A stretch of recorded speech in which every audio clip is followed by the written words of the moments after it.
तर मग मी माझं असं हेतू होता की आपण यांचं दुकान सांभाळू शकतो, म्हणजे आपलं पण स्वतःचं काहीतरी करू शकतो. सगळ्यात मेन म्हणजे आपण बिसलरी पाणी वापरतो. पण मराठी माणूस करू शकत नाही बिझनेस, ह्या गोष्टी भरपूर जण सांगतात. आमचे पण कस्टमर जर बाहेर गेले ना तर दुसऱ्यांना आमचं नाव आवर्जून सांगतात की तुम्ही एकदा आळंदीमध्ये या आणि शिवतेज भेळची पाणीपुरी किंवा तुम्ही कोणता पण आयटम खाऊन बघा. नमस्कार, आज आपल्यासोबत शिवहरी अस्वाले सर आहेत. आज मुळात आपण भेळ, चाट याबद्दल खूप ऐकलेलं आहेत, खूप ब्रँड्सबद्दल ऐकलेलं आहेत. तसाच आज आपल्याकडे शिवतेज भेळ यांचे ओनर आपल्याकडे आलेले आहेत. सो शिवतेज भेळ कसा चालू झाला, त्यांची जर्नी कशी आहे, आज त्यांचं विजन काय आहे, पुढे जाऊन ते काय काय गोष्टी करणार आहेत, आज आपण त्यांच्यासोबत गप्पा मारणार आहोत. तर वेलकम सर. नमस्कार आज आपण भेटलोय म्हणजे खरंच तुम्ही वेळ दिलाय त्याबद्दल खरंच धन्यवाद. तर आता शिवतेज भेळबद्दलची जर्नी ऐकण्यात आम्हाला खरंच खूप उत्सुकता आहे. शिवतेज भेळ कसं चालू झालं, त्याच्या मागची जर्नी काय होती, तुम्ही कशी चालू केली ही? शिवतेज भेळ हे चालू करायचं आपलं काहीच म्हणजे मनामध्ये काही नव्हतं. हां. पण मी गावाकडे खेडेगावातला आहे. मी शहरामध्ये म्हणजे आळंदी हे गावात आलो होतो. तिथे एका भेळच्या दुकानावरती काम केलं. तिथनं भेळच्या दुकानावरती काम करून डबल पुण्यामध्ये आलो. पुण्यामध्ये डबल एक भेळच्या दुकानावरती काम केलं. बर. हां, तिथं मी 5 ते 6 वर्ष काम केलं तिथं. अच्छा, म्हणजे त्या भेळच्या भेळच्या दुकानावरती काम केलं. अच्छा. आणि तिथं सगळं बारकाईनं लक्ष देऊन सगळ्या गोष्टी करून मी 2 वर्ष मॅनेजर पदवी ह्याच्यावरती काम केलं. अरे वा, म्हणजे तिथेच मॅनेजर होता? हो, तिथंच मॅनेजर होतो. त्याच्यानंतर मग त्यांनी सगळ्या गोष्टी मला शिकवल्या होत्या. तर मग मी माझं असं हेतू होता की आपण यांचं दुकान सांभाळू शकतो, म्हणजे आपलं पण स्वतःचं काहीतरी करू शकतो. त्यावेळेस माझ्याकडे पैसे वगैरे काही नव्हते जास्त. मग त्यावेळेस मी बाहेरनं काय केलं तर भांडवल वगैरे काढून मी याजाने पैसे काढले होते. त्यावेळेस मी छोटासा व्यवसाय सुरू केला होता. एकदम छोटं दुकान टाकलं होतं त्यावेळेस मी आळंदी गावामध्ये. बर. तर त्याच्यानंतर 2 महिने माझं दुकान चांगलं चाललं. त्याच्यानंतर लॉकडाऊन लागलं. लॉकडाऊनवरती मी 6 महिने दुकान बंद केलं होतं. तर 6 महिन्याच्या नंतर माझं एक हेतू झाला की दुकान डायरेक्ट बंदच करायचं. पण माझे असं झालं की मला ते जे शॉपचे ओनर होते ना, त्यांनी माझ्याकडून ₹1 पण भाडं घेतलं नाही 6 महिने. रेंट वगैरे काहीच मागितलं नाही. मग त्याच्यानंतर मी तिथून डबल नव्यानं सुरुवात केली. त्यानंतर 2 वर्ष माझ्या दुकानाला नाव वगैरे मी काही दिलं नव्हतं. म्हणजे असंच चालवत होतं, नुसतं पाणीपुरी भेळचं दुकान आहे म्हणून. त्याच्यानंतर मग माझं एक वैयक्तिक असा निर्णय झाला की आपण स्वतःचं काहीतरी नाव करायचं. तर मी त्यानंतर माझं मग शिवतेज नाव मी पर्सनली हे केलं होतं. भरपूर नाव आले होते माझ्या ह्याच्यामध्ये, पण मी शिवतेज नावच निवडलं. कारण पुढे चालून आपल्याला कोणती पण गोष्ट करायची असली तर होऊ शकते ती. त्याच्यानंतर माझं लग्न वगैरे झालं, मग मी मुलाचं नाव शिवतेजच दिलं. अच्छा. तेच नाव मी दुकानाला पण यूज केलं. ओके, म्हणजे मग आपला जर्नी जो स्टार्ट झाला म्हणजे तुम्ही गावी होता आधी आणि मग तुम्ही पुण्यात आलात आणि मग हा व्यवसाय चालू केला. तुम्ही जसं म्हटलात तसं लॉकडाऊन नंतर तुम्ही पुन्हा उभे राहिलात, कारण लॉकडाऊन हा काळ सगळ्यांनाच माहिती खूप कठीण होता आणि त्यातही तुम्ही मग परत एक नवीन एनर्जीने स्टार्ट केलं. बरोबर. आणि त्यावेळेस तुम्ही म्हणताय एक छोटं शॉप होतं आपलं, ज्याला नाव वगैरे नव्हतं. मग तिथं तुम्हाला आय गेस लोक खूप जास्त आले आणि आपली टेस्ट चांगली होती. टेस्ट वगैरे चांगली, आपली हायजेनिक आहे. सगळ्यात मेन म्हणजे आपण बिसलरी पाणी वापरतो. अच्छा, म्हणजे प्रॉपर टेन्शनच नाही, कारण चाट म्हटलं तर पाणी येतं बिसलरी आणि त्यामुळं मग वा, खूपच छान सर. आता शिवतेजच नाव असं म्हणजे फक्त मुलाचं नाव आहे म्हणून तुम्ही शिवतेज नाव ह्या ब्रँडला दिलेलं आहे असं काही? नाही, माझं एक हेच होतं की पुढे चालून आपण नाव मुलाचं शिवतेज ठेवायचं. वा, असं माझा हेतू होता. बर. आणि शिवतेज नावातच एक एनर्जी वाटते खरं सांगू तर. आणि तुमचा लोगो वगैरे पण बघितला, त्याच्यामध्ये पण तुम्ही सूर्याचे किरण वगैरे दाखवलेले आहेत. अर्थात म्हणजे त्या नावामध्येच एक एनर्जी आणि पॉझिटिव्हिटी आपल्या ब्रँडमध्ये असली पाहिजे. ह्याच्या व्यतिरिक्त मला नाही वाटत अजून कोणतं काही असू शकतं. आता शिवतेज भेळ हे भरपूर चाट आणि भेळमध्ये येतं. आता तसं बघायला गेलं तर स्ट्रीट फूडमध्ये खूप भेळचे आहेत जे खूप नावाजलेले आहेत. आता भरपूरच आहेत म्हणायला. मग त्याच्यापेक्षा आपला शिवतेज भेळ वेगळा कसा आहे? आपला शिवतेज भेळ आपला असा हेतू आहे की आपलं एकदम गरीब लोकांनी पण खाल्ला पाहिजे, एकदम श्रीमंत लोकांनी पण खाल्ला पाहिजे.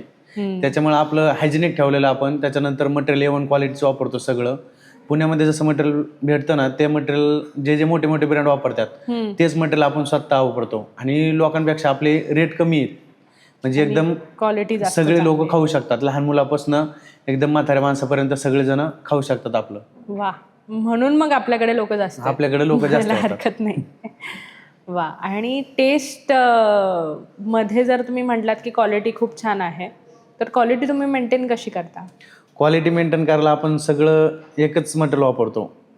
म्हणजे श्वास झाले किंवा नाही का, सगळ्या गोष्टी कोणतं पण असू द्या, आपण एकच कंपनीचं मटेरियल घेतो, एकच कंपनीचं मटेरियल वापरतो आपण. बरं, म्हणजे मसाले झाले किंवा बाकीच्या अजून गोष्टी झाल्या. अच्छा, म्हणजे तुमची अशी टेस्ट कधीच वेगळी, आज नाही. वेगळी आणि 10 दिवसांनी वेगळी अशी कधीच होत नाही, असं तुम्ही म्हणताय? कधीच नाही होणार तसं. बरं, मग आता तुम्ही हे लोक कसे ट्रेन केलेले आहेत, म्हणजे आपल्या इथे जे आहेत तर साधारणपणे किती लोक आहेत ज्यांना तुम्ही ट्रेन केलेलं आहे आणि आता आपलं हे शॉप चालू आहे? आता माझ्याकडे 5 जण आहेत फुल ट्रेन? फुल ट्रेन 5 जण आहेत कामाला, पण त्यांना आपण कधीच कामासारखं मानत नाही. आता भरपूर काही जण 3 वर्ष झाले, 4 वर्ष झाले कंटिन्यू माझ्यासोबत आहेत. वा. आता किती जण येतात, किती जण जातात त्याचं नाही टेन्शन घेत, पण जे आहे त्यालाच मी जपून ठेवतो. बरोबर आहे. आता आपल्याला 7-8 वर्ष झाले, 7-8 वर्ष तर झाले आपण आता या मार्केटमध्ये आहोत. 7-8 वर्ष म्हणजे खूप वर्ष झालेले आहेत. तर व्यवसाय चालू होताना खरंच खूप कष्ट लागतात. खरंच खूप कष्ट, म्हणजे चॅलेंजेस असतात, भरपूर कष्ट आहेत. तसे तुम्ही पण काही चॅलेंजेस? काही लोक सांगणारे असतात की धंदा करणं सोपा नाहीये, म्हणजे नाही का, तुम्ही दुकान टाका, तुम्ही हे दुकान बघता, तुम्हाला नुसता पैसा दिसतो. पण ते पण सांगतात, ते पण खरं आहे, पण बिझनेस करणं हा सोपा नाहीये. बरोबर आहे. बिझनेस करायला लय कष्ट घ्यावं लागतात, लय मेहनत घ्यावं लागते. त्याच्यामुळे ते बिझनेस कुठेतरी थोडा स्थिर होतो. बरोबर. आता प्रत्येक बिझनेसमध्ये चॅलेंजेस त्यांच्या व्यतिरिक्त असतात, म्हणजे पर्सनल चॅलेंजेस तर ते असतातच. तसं तुम्हाला चाट आणि हे भेळ हे उभा करताना काय चॅलेंजेस आले? आता काही लोक 100 मधले काही लोक कसे असतात सांगणारे की नको करू बाबा, याच्यामध्ये तू चांगला नाही वाटत, म्हणजे नाही का, हा आपला बिझनेस, आपण मराठी माणूस करू शकत नाही बिझनेस, या गोष्टी भरपूर जण सांगतात. आणि काही काही थोडे मोजके लोक असतात की बाबा तू कर, काय वाटलं तर आम्ही सांगू तुला कोणत्या गोष्टी, असं असतात. तर तो एक चॅलेंज असतोच. प्लस तुम्हाला कधीतरी असं क्वांटिटीवर पण तर चॅलेंज आला असेल ना, की एखादं तुम्ही ऑर्डर केलेलं आहे, त्या टाईममध्ये ते पोचलं नाहीये, तर मग तुम्ही त्याच्यावर असं काही केलंय किंवा आला पण नसेल, म्हणजे हे असं काही आलंय का? आता भरपूर कस्टमर कसं असतं, काही काही कस्टमर घाईत असतात. मग जे कस्टमर घाईत असतं ते पहिलंच आपल्याला विचारतं लवकरात लवकर काय भेटन. मग आपल्याला लवकरात लवकर भेटणारं काय असतं, भेळ असती, त्याच्यानंतर पाणीपुरी, त्यानंतर मसालापुरी वगैरे, नाही का, म्हणजे भरपूर आयटम लवकर देऊ शकतो आपण. आता पिझ्झा बर्गर वगैरे झालं, याला गरम करायला त्याला उशीर लागतो. त्याच्यामुळे मग आपण कस्टमरला सांगतो की तुम्हाला काय घ्यायचं नेमकं ते सांगा आपल्याला. म्हणजे कस्टमर मग सांगता आपल्याला लवकर काय पाहिजे, मग आपण सांगायचं, चाटचा मेनू सांगायचा, हे तुम्हाला लवकर भेटेल. जर 15 मिनिटं टाइम असेल तर पाठीमागचा मेनू सांगा. म्हणजे तुम्ही लोकांचा विचार करून अर्थात त्यांना काय डिश प्रोव्हाइड करायची हे तुम्ही आधीच ठरवता पूर्ण. आलाय माणूस म्हणून द्यायचं असं आपल्याकडे नाही, असं म्हणू शकतो. खूपच छान सर. आता मेन्यूजमध्ये तुम्ही आता भरपूर म्हटलं की आपल्याकडे पाणीपुरी पण आहे, आपल्याकडे भेळ आहे, पिझ्झा बर्गर असं पण आहे. तर हे सगळं चालू करताना तुम्ही नक्की असा काय रिसर्च केला की तुम्ही हे एवढे सगळे पदार्थ एका ठिकाणी ठेवलेत? कारण भेळ म्हटलं की डोक्यात फक्त भेळ आणि पाणीपुरी येते, पण आज तुमच्याकडे एवढे सगळे व्हरायटी आहेत, तर मग ह्याच्या मागे काय हेतू आहे? आता बरेचसे कस्टमर आपल्याला फॅमिली कस्टमर आहेत. आता फॅमिलीमध्ये म्हणल्यावर सगळ्यांना वेगवेगळं खायची इच्छा असते. मग त्याच्यामुळे आपण असं हे केलं की एका ठिकाणी सगळ्या गोष्टी भेटल्या पाहिजे. बरोबर. त्याच्यामुळे मग आपण आहे ना, सगळ्या गोष्टी एका ठिकाणी भेटन म्हणून आपण आहे ना, सगळं पिझ्झा बर्गर मोमोज फ्राईज वगैरे, म्हणजे भरपूर गोष्टी आहेत की आपण एका ठिकाणी ठेवतो. म्हणजे समजा तुमची फॅमिली आली की तुमची समजा कुणी पण असन की त्यांना भेळ खायची, एखाद्याला बर्गर खायचा, एखाद्याला पिझ्झा खायचा, एखाद्याला मोमोज खायचे, की सगळं एका ठिकाणी भेटलं पाहिजे, ह्या हेतून आपण हे सगळं चालू केलंय. तुम्ही म्हटल्याप्रमाणे तर आपल्याकडे तर भरपूर ब्रँड्स आहेत.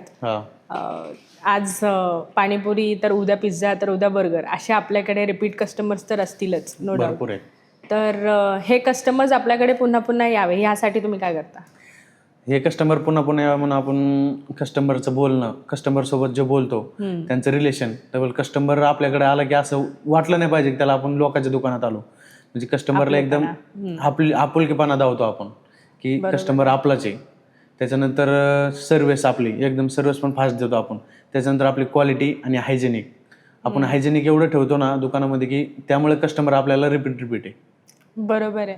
आणि एखादा असा काहीतरी किस्सा असेल ना सर, की एखादा कस्टमर आलाय तुमच्याकडे आणि तो पहिल्यांदाच आलाय आपले सगळं सोशल मीडिया बघून, आपलं नाव ऐकून, आणि समजा त्याला भेळ पाहिजे किंवा त्याला एखादी पाणीपुरी हवी आहे आणि आपल्याकडे ते संपलं असेल, तर मग तुम्ही कशा पद्धतीने त्यांना?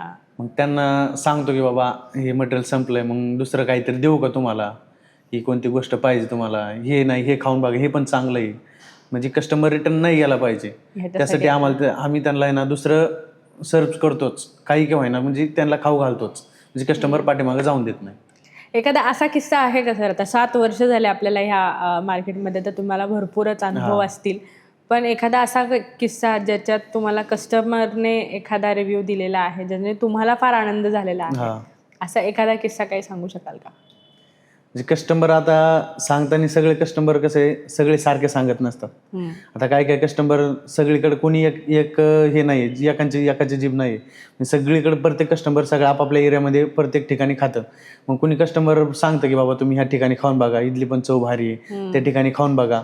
पण ते आपण सांगतो की आमचे पण कस्टमर जर बाहेर गेले ना तर दुसऱ्यांना आमचं नाव आवर्जून सांगतात की तुम्ही एकदा आळंदीमध्ये या आणि शिवतेज भेळची पाणीपुरी किंवा तुम्ही कोणता पण आयटम खाऊन बघा, की तिथली चव एक नंबर आहे. एखादा असा किस्सा जो घडलाय तिथे जो की तुम्हाला फार लक्षात राहिल्यासारखा आहे, की एखाद्याने चव खूप छान म्हणली किंवा एखादा एक प्रोडक्ट म्हणजे एक डिश खायला आला आणि सगळेच डिश खाऊन गेला, असं काहीतरी असं भरपूर ऐकले, कारण चाट आणि भेळमध्ये ह्या सगळ्या गोष्टी होत्या. एक कंपनी आहे, ते कंपनीमधले सर लोक खायला आले होते आपल्या दुकानात. म्हणजे त्यांचा असा स्टोर होता की ते जात होते कुठंतरी, तर त्यांनी आपलं दुकान बघितलं आणि ते आले तिथं. तर त्यांनी तिथं आहे ना आपल्या इथं भेळ पाणीपुरी बरंच काहीतरी खाल्लं होतं त्यांनी. म्हणजे ते 17-18 जण होती, म्हणजे त्यांनी भरपूर खाल्लं होतं. तर त्यांनी नाही का मला माझा नंबर घेतला, त्यांनी मला कंटिन्यू 5 ऑर्डर दिल्या होत्या मोठ्या मोठ्या त्यांच्या. वाव, की म्हणजे तुमचं हायजेनिक आहे आणि टेस्ट एकदम खूप भारी आहे म्हणून त्यांनी मला खूप ऑर्डर दिल्या होत्या. अजून पण त्यांचा नंबर वगैरे माझ्याकडे सेव्ह आहे.